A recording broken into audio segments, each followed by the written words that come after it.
तबादलों की उल्टी गिनती शुरू, राजनीतिक सिफारिशों की लगी झड़ी, नियम विपरीत नहीं होंगे तबादले। अधिक जानकारी के लिए अंत तक बने रहें। विभागाध्यक्षों को कलेक्टर की दो टूक, नियम के विपरीत नहीं होंगे तबादले। तबादलों की उल्टी गिनती शुरू, राजनीतिक सिफारिशों की लगी झड़ी। पत्रिका न्यूज नेटवर्क, पत्रिका.com। तबादलों के सीजन में प्रभारी मंत्री का 25 और 26 मई का सतना दौरा अब सरकारी मशीनरी की निगाहों में है। प्रभारी मंत्री कैलाश विजयवर्गीय अभी इस 2 दिवसीय दौरे में ज्यादातर समय चित्रकूट में रहेंगे और वहीं पर उनकी प्रशासनिक और संगठनात्मक बैठक होने जा रही है। इस दौरान उनके सामने जिला स्तरीय तबादलों के प्रस्ताव रखे जाएंगे। चित्रकूट में ही प्रबंध समिति की बैठक भी होगी, जिसमें संगठन के पदाधिकारियों के साथ निर्वाचित जनप्रतिनिधि भी रहेंगे।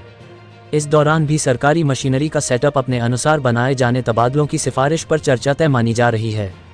इन सब को देखते हुए रविवार को कलेक्टर ने सभी विभाग प्रमुखों की बैठक लेकर स्थानांतरण नीति के अनुसार तबादला प्रस्तावों पर निर्देश दिए। स्पष्ट ताकीद भी दी कि जो भी प्रस्ताव तैयार किया जाए वह नीति से इतर किसी भी स्थिति में नहीं होना चाहिए। कलेक्टरेट सभागार में तबादलों को लेकर हुई बैठक में collector doctor Satish Kumar S ने कहा कि तबादलों में अगर किसी भी प्रकार की गड़बड़ी सामने आती है तो उस संबंधित गलत प्रस्ताव के लिए संबंधित विभाग प्रमुख जिम्मेदार माना जाएगा।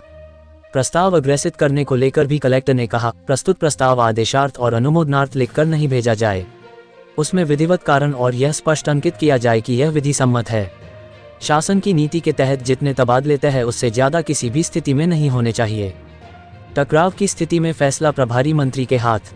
बैठक में स्पष्ट किया गया कि अगर किसी के तबादले में कॉन्फ्लिक्ट टकराव की स्थिति बनती है, मसलन एक सिफारिश किसी को यथावत रखने की है और दूसरी सिफारिश हटाने की है, तो ऐसे मामले कलेक्टर के संज्ञान में लाकर प्रभारी मंत्री के समक्ष चर्चा में रखे जाएंगे। बैठक में कुछ बिंदु मार्गदर्शन के लिए आए। मसलन अगर किसी विकलांग को हटाने की सिफारिश है तो ऐसी स्थिति में क्या किया जाएगा। कलेक्टर ने कहा कि स्थानांतरण नीति का पालन करते हुए संबंधित प्रस्ताव पर टिप्पणी अंकित करें। ये भी कहा गया कि विभाग प्रमुख को कार्यालय चलाना है, लिहाजा अगर किन्हीं सिफारिशों से कार्यालय खाली होने की स्थिति बनती है तो उस पर भी स्पष्ट टिप्पणी अंकित की जाए। पटवारियों के तबादलों पर सबकी निगाहें। जिले में सबसे ज्यादा निगाहें राजस्व विभाग के पटवारियों और आरआई के तबादलों पर है। इसमें बड़े पैमाने पर जनप्रतिनिधियों की सिफारिशें आई हैं। इनमें ज्यादातर रघुराजनगढ़ नगरीय क्षेत्र के लिए आई हैं। साथ ही 3 जनप्रतिनिधियों की सिफारिशें सजातीय लोगों के लिए मलाईदार स्थलों से संबंधित हैं। स्वैच्छिक तबादला चाहने वाले की संख्या आधा दर्जन है। लगभग 6 स्थल ऐसे हैं जहां टकराव की स्थिति है। बहरहाल प्रशासन 70 से 80 के बीच पटवारियों के तबादलों की संख्या लेकर चल रहा है। वहीं भाजपा संगठन इस बार पटवारियों के कारोबारी रंग को लेकर भी गंभीर नजर आ रहा है।